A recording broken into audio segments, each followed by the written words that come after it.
Je voudrais, avant de commencer, vous présenter mes meilleurs vœux. On a aussi sauté les vœux à l'entrée, à ceux qui l'ont vu. Mais, parce que la bonne année ce matin, ça va. J'en ai la semaine dimanche. Moi, je peux vous faire une liste. Je vous présente mes meilleurs vœux en ce début d'année 2025.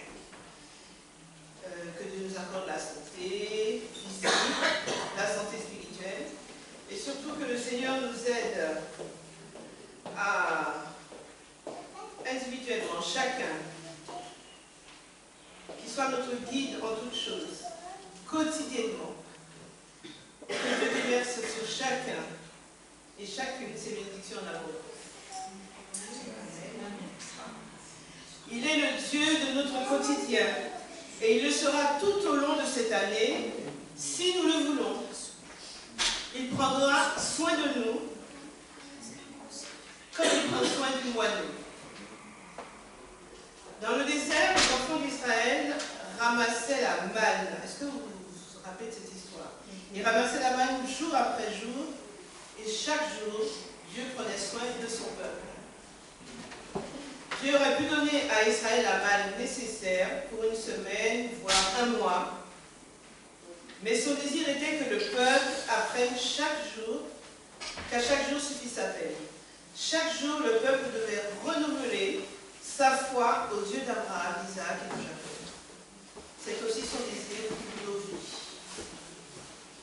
Dieu n'est pas uniquement notre sauveur, il est aussi le Seigneur de notre vie, le Seigneur de notre quotidien. Il nous faut apprendre à laisser Dieu conduire nos vies en marchant à sa suite. Nous devons le laisser agir comme un commandant de bord. Quand nous prenons l'avion, est-ce que nous allons vérifier ce que fait le commandant de bord? Il n'y a plus beaucoup, personne ne répond. Tout le monde. Je vous invite à lire avec moi le livre dans le livre de Luc chapitre 5.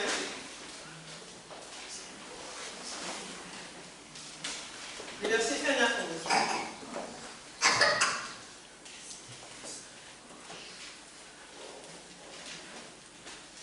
Comme Jésus se trouvait auprès du lac de Génézareth, et que la foule se pressait autour de lui pour entendre la parole de Dieu, il vit au bord du lac 2 barques, d'où les pêcheurs étaient descendus pour laver leurs filets. Il monta dans l'une de ces barques, qui était à Simon, et il le pria de s'éloigner un peu de terre. Mais puis il s'assit, et de la barque, il enseignait la foule. Lorsqu'il eut cessé de parler, il dit à Simon, « Avance en pleine eau et jetez vos filets pour pêcher. » Simon lui répondit, « Maître, nous avons travaillé toute la nuit sans rien prendre, mais sur ta parole, je jetterai le filet. » L'ayant jeté, ils prirent une grande quantité de poissons et leurs filets se rompaient. Ils firent signe à leurs compagnons qui étaient dans l'autre barque de venir les aider.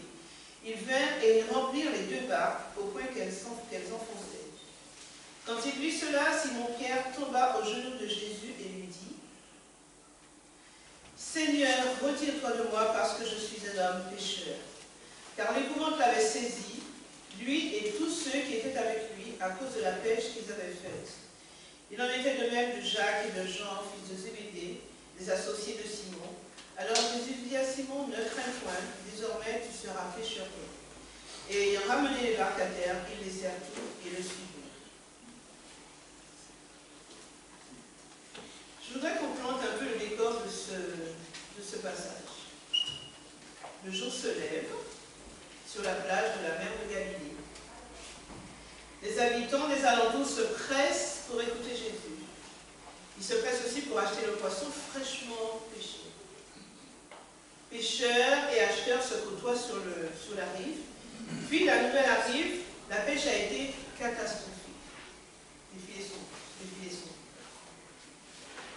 C'est alors que Jésus arrive, les gens le reconnaissent et tout le monde dit, et tout le monde en parle. La nouvelle est répandue dans toutes les localités environnantes.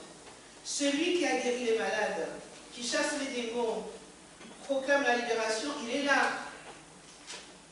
La foule se presse autour de lui pour entendre la parole de Dieu.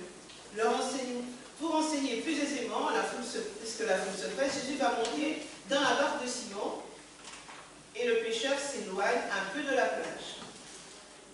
Jésus s'assoit, commence à enseigner la foule, qui reste debout, parce qu'il paraît qu'en ce temps-là, ceux qui écoutaient étaient debout. Contrairement à nous aujourd'hui. Vous voyez là, c'est debout qui Pourquoi? Et c'est là depuis la barque d'un simple pêcheur que Jésus va enseigner le peuple. Une fois terminé, il demande à Pierre, non, on l'a lu, il demande à Pierre de retourner au large pour pêcher. Pierre reste perplexe et se dit, mais on a passé toute la nuit à pêcher. Comme il est obéissant, il va au fond et il jette le filet. C'est alors qu'une pêche miraculeuse se produit, à tel point que l'on appelle l'autre barque pour ramasser tout le poisson pris dans les filets. C'est l'excitation totale, tout le monde est content, les barques s'enfoncent dans la mer, qu'est-ce qu'on va faire? C'est incroyable. Alors qu'ils étaient bredouilles quelques minutes plus tôt, maintenant le filet est plein à craquer. Et Pierre, reconnaissant la grandeur de Jésus, se jette à ses pieds. Le bateau regagne la rive et la foule voit le miracle. Les barques sont pleines. Première leçon, Jésus n'est pas un beau-parleur, car au-delà de son enseignement, sa puissance est démontrée par ses actes. Pour Simon-Pierre, Jésus n'est pas un inconnu. Simon n'est pas encore un disciple, il le deviendra après, suite à cette événement. Cependant, Simon a déjà vu Jésus à l'œuvre et il avait guéri sa belle-mère. C'est pourquoi il connaît sa puissance. Et Pierre a raison d'obéir à Jésus, car cette obéissance a eu comme conséquence une pêche miraculeuse. Malgré la longue nuit passée à pêcher sans rien prendre sur l'ordre de Jésus, dans le même lac, la pêche devient miraculeuse. Quand Jésus devient le maître de la barque, ce qui était infructueux devient fructueux. C'est le même lac, la même barque, au même endroit, pourtant les circonstances ont changé. Quel est l'élément d'après vous qui a provoqué cela? La réponse est facile. C'était la présence de Jésus et l'obéissance à sa parole. Simon-Pierre a dû être interpellé par le fait que Jésus prenne soin de ses besoins journaliers. La réputation de Jésus s'est établie lorsqu'il guérissait les malades, délivrait les captifs.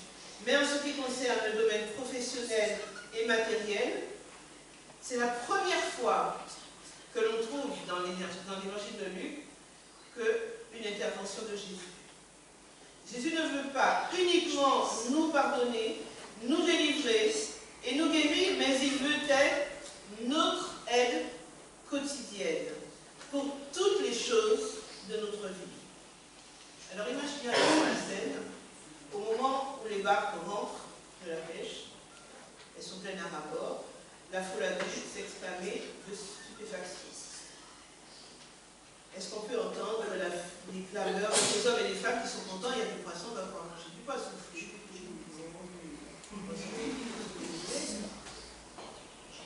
Jésus n'est pas uniquement le Dieu du salut, mais il est aussi le Dieu du quotidien. Ça, vous allez l'entendre plusieurs fois. Nous devons apprendre à prier comme il nous l'a demandé. Donne-nous aujourd'hui notre pain quotidien. Parfois, nous n'osons pas demander à Dieu qu'il bénisse notre travail, nos revenus, mais c'est spirituel de le faire. Et ce qui est embêtant, c'est que nous nous inquiétons souvent de ce que nous ferons demain, ce que nous mangerons plus tard, etc. Mais nous devons faire confiance à Dieu parce qu'il sait de reste à nos moments de vie ordinaires, on va dire. Certains doivent se dire comme Pierre, Dieu a déjà bien des choses à faire avec les malades, avec les captifs. Il est surtout venu pour eux, mais pas pour mes besoins matériels.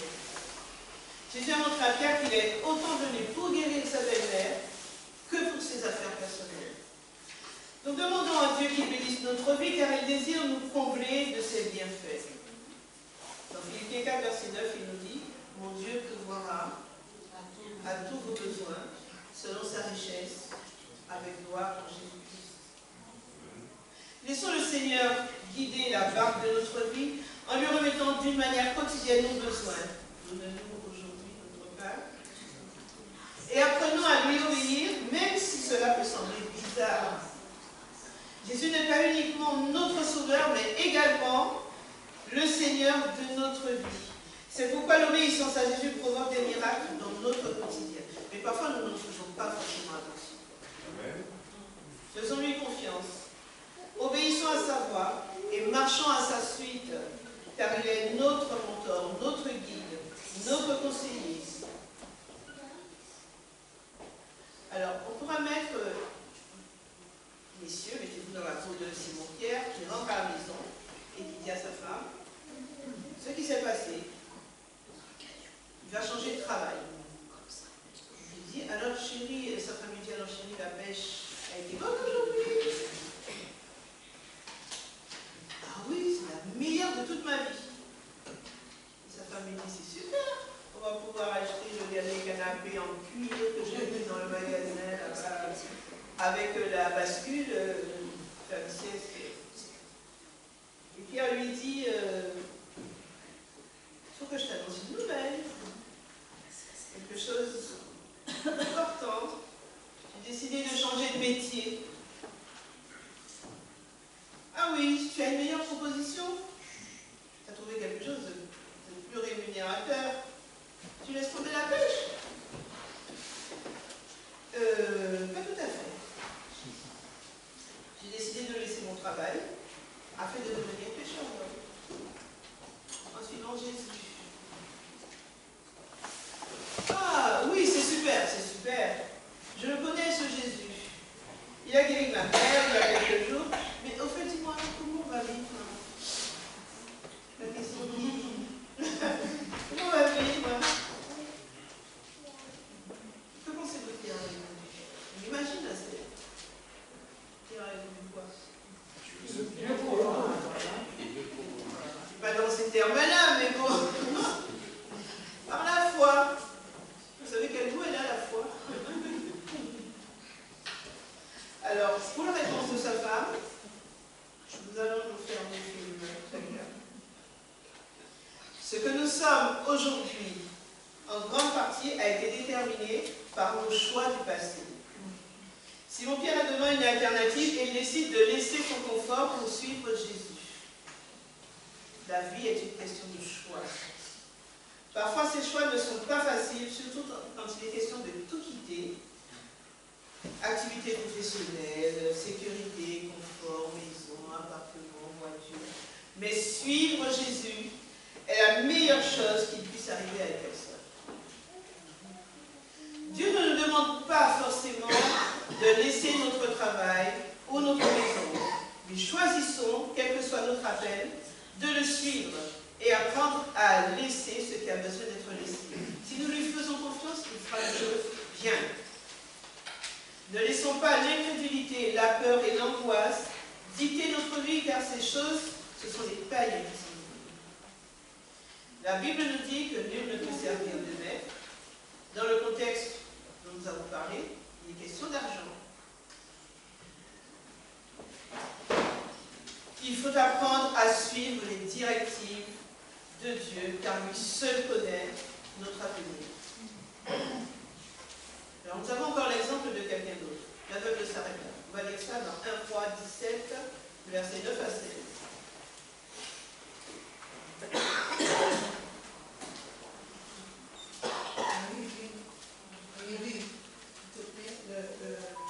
Le livre, c'est quoi? 1 Roi. 1 Roi 17. Un Roi chapitre 17, et les versets 9 à 16.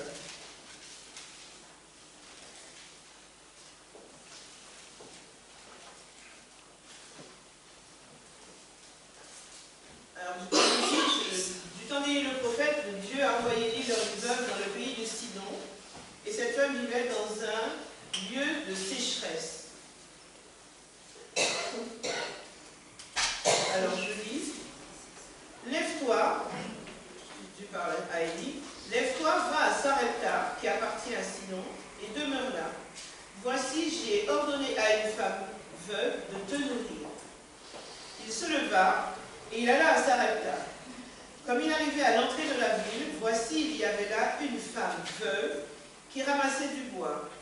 Il l'appela et dit, Va me chercher, je te prie, un peu d'eau dans un vase, afin que je boive. Et elle alla en chercher.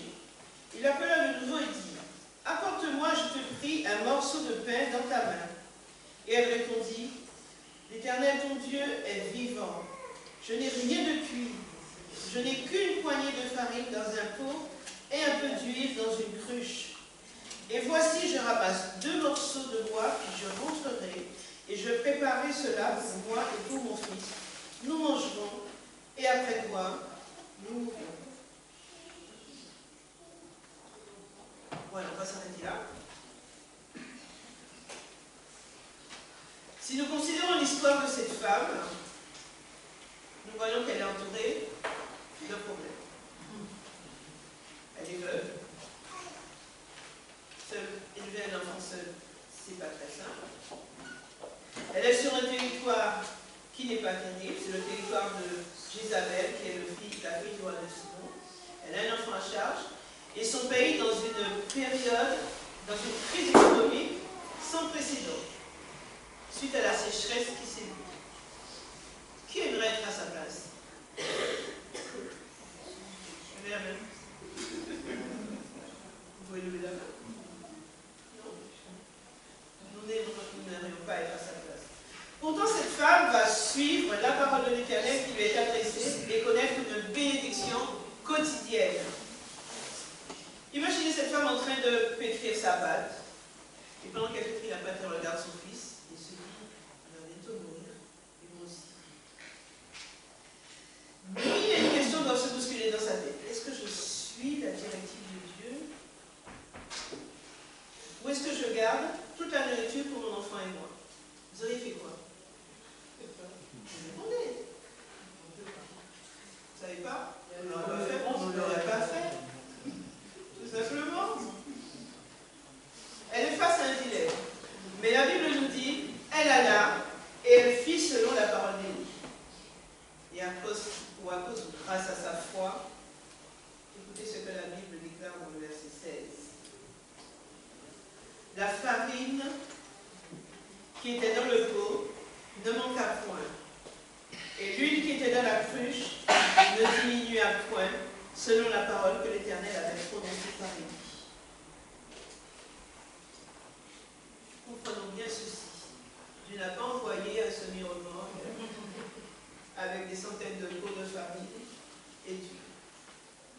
Cependant, d'une manière quotidienne, c'est-à-dire chaque jour. Le Dieu d'Élie est devenu pour cette veuve le Dieu de son quotidien. Et chaque jour, elle faisait confiance à Dieu. Oui, et chaque jour suffit sa paix. Souvenons-nous, dans le désert, la manne tombait jour après jour. Le peuple d'Israël ne pouvait rien stocker. Mais il devait compter sur la grâce quotidienne de Dieu. Car celui-ci pourvoyait à leurs besoins d'une manière journalière. Dieu a pourvu à la manne. Les Israélites étaient contents. Dans les moments difficiles, Dieu peut faire au-delà de ce que nous imaginons. Nous pensons imaginer. En plus, dans l'épreuve, nous apprenons à nous nourrir de la présence de Dieu chaque jour. Trop souvent, nous faisons des réserves et Dieu permet les épreuves pour nous réapprendre à chercher sa face chaque jour. Il arrive bien souvent que nous passons dans notre vie spirituelle par des moments difficiles. Qui n'a jamais vécu ça? Qui n'a jamais eu de problème? Notre vie spirituelle nous semble parfois vide. Nous avons l'impression d'être inutiles, d'être stériles. Nous nous sentons des fois comme abandonnés de Dieu, parfois même rejetés par nos frères et sœurs. Ici, ce n'est pas le cas. Donc, comme Jean en a disait tout à l'heure, cette année qui vient de commencer va nous apporter son lot de difficultés. Mais est-ce que dans les moments difficiles, à quoi pensons-nous dans les moments difficiles?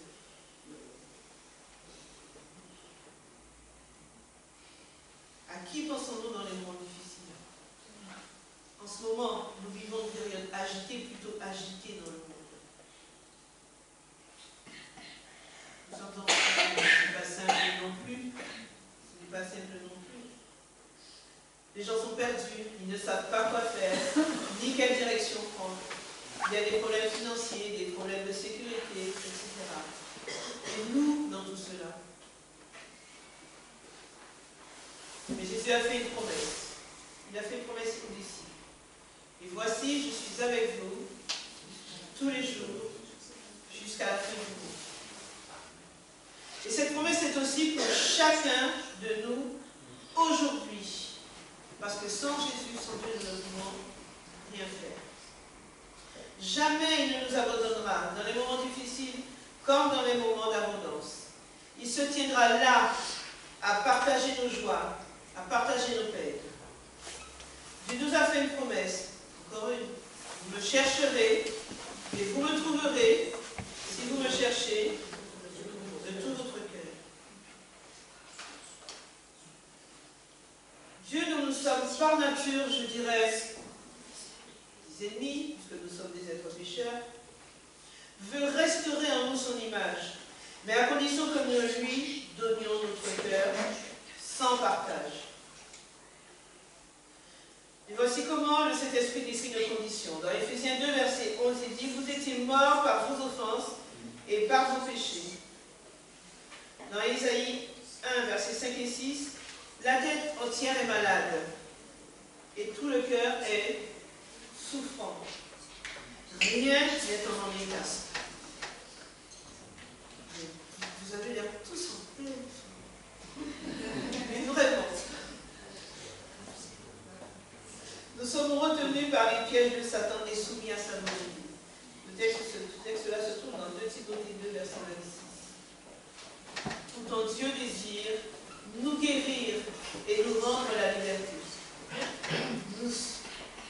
Mais comme cela nécessite une transformation complète de notre nature, il faut que nous nous abandonnions entièrement à lui. N'est-ce pas rassurant de savoir que notre Rédempteur est quotidiennement à nos côtés? Peu importe les situations, peu importe les circonstances, il est toujours là. Afin de goûter pleinement les fruits d'une telle affirmation, l'on se doit, jour après jour, de développer une relation intime avec notre Sauveur. En lisant la parole de Dieu, en nous rappelant ses promesses merveilleuses, en communiant chaque jour avec notre Père Céleste, nous apprenons à le connaître davantage et à nous confier totalement en lui. Parce qu'il est mon Dieu. Il est le Dieu de mon quotidien. Lorsque Jésus a enseigné ses disciples à prier, il leur a dit de dire « Donne-nous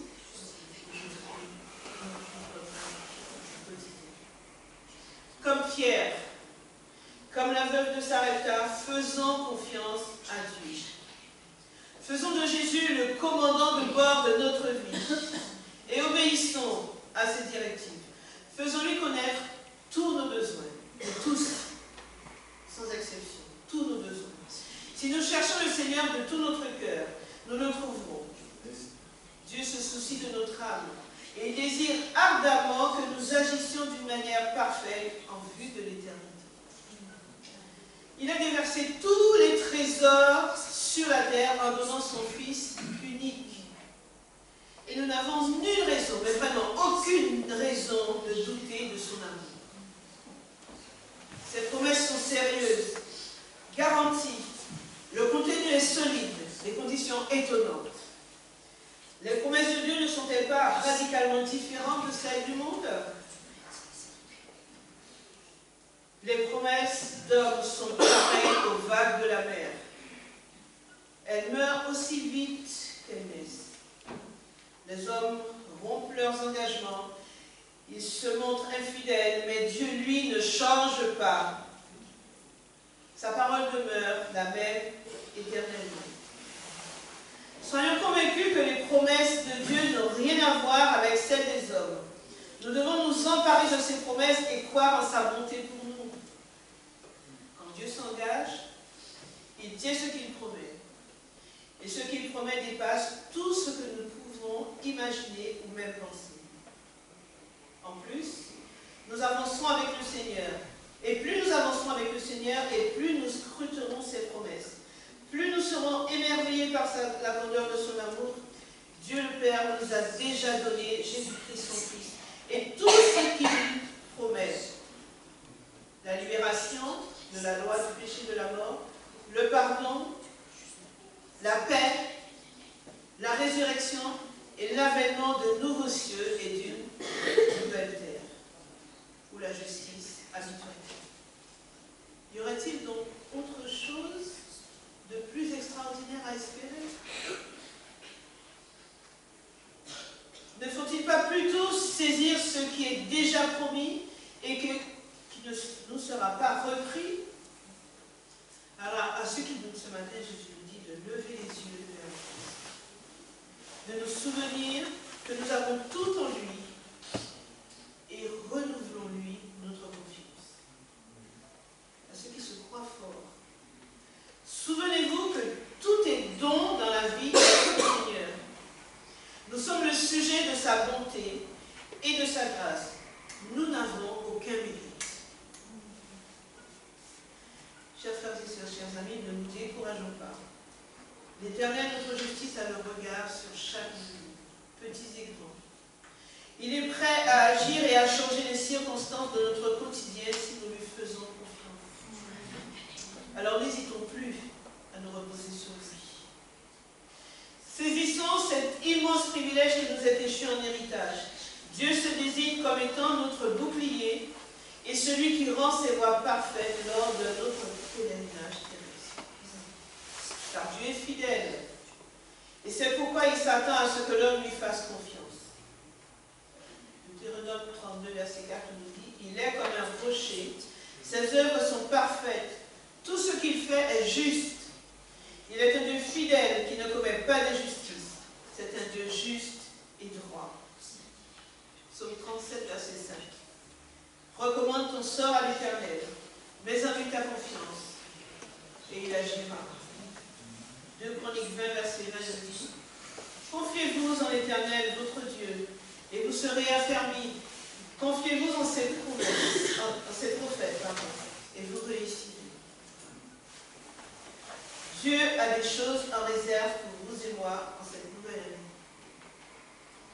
Les conditions au cours des mois à venir, qui va vous choquer.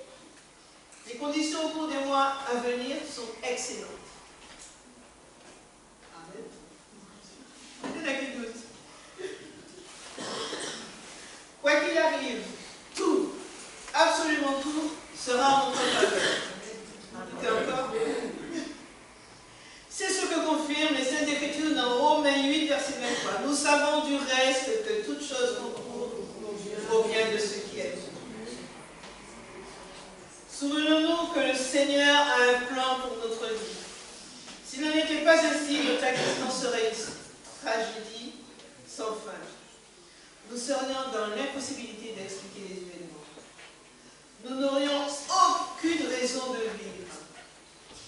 Mais nous savons, quand nous créons, Dieu avait un but, et ce but est parfait. Attendons-nous cette année à l'accomplissement des desseins du Seigneur dans nos vies. Notre prière quotidienne devrait être, prends-moi, ô Dieu, comme ta propriété exclusive. Je dépose tous mes plans à tes pieds. Emploie-moi aujourd'hui à ton service. Demeure en moi, et que tout ce que je ferai soit fait en toi. J'ai une dernière information pour vous ce matin. Nous sommes le plus heureux des peuples.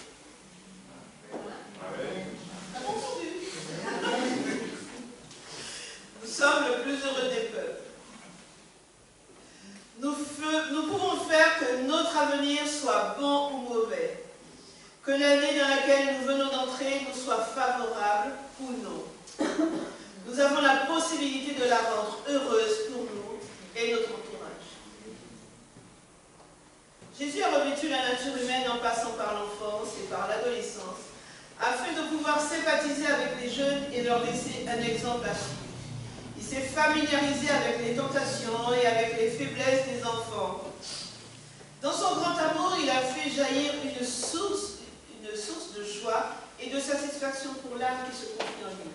En cherchant à honorer le Christ et à suivre son exemple, les enfants et les adolescents et les vieux peuvent être vraiment heureux.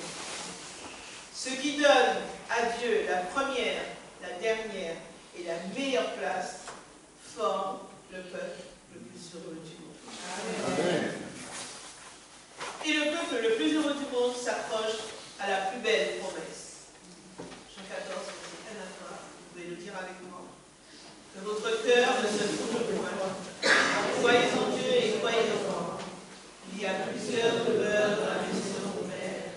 Si cela n'était pas, je vous vais vous préparer une place. Lorsque je m'en serai allé, et que je vous aurai préparé une place, je reviendrai. Là où je suis, vous y soyez. Cette promesse est garantie parce que quand Dieu s'engage, il fait ce qu'il promet. Que l'Esprit nous aide à y penser quotidiennement. Amen. Oui, Seigneur, tu marches avec nous chaque jour. Tu nous dis que nous sommes à toi. Nous te bénissons et te rendons gloire pour ton nom et ta patience. Tu nous rappelles encore ce matin que tu es le Dieu de notre quotidien et que tu es à nos côtés en toutes circonstances. Tu nous rappelles que nous devons te faire confiance pour tous les aspects de notre vie, car tu sais mieux que nous ce dont nous avons besoin et ce qui est bon pour nous. Alors augmente notre foi, remplis-nous de ton Esprit Saint afin qu'il nous guide sur la voie que tu as tracée pour chacun de nous, la voie qui mène au salut.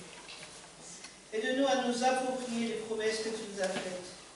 Tu es avec nous tous les jours jusqu'à la fin du monde. Tu nous prépares une place dans ta demeure. Aide-nous aussi à partager ces promesses avec ceux qui nous entourent pour qu'ils découvrent ton amour, qu'ils découvrent que tu es le Dieu de leur quotidien. Bénis chaque famille ici ce matin. Merci de nous protéger, de nous garder, petits et grands, au creux de tes mains tout au long de cette année qui vient de commencer. Que tes anges nous accompagnent chaque jour et que toutes nos actions te soient agréables. Nous te remercions pour ce sabbat que tu nous donnes et renvoie-nous dans nos demeures respectives et que nous soyons en paix avec toi et avec nous-mêmes. C'est au nom de Jésus que nous avons prié. Amen. Recevons ces paroles dans Hébreux chapitre 4, verset 14 au verset 16.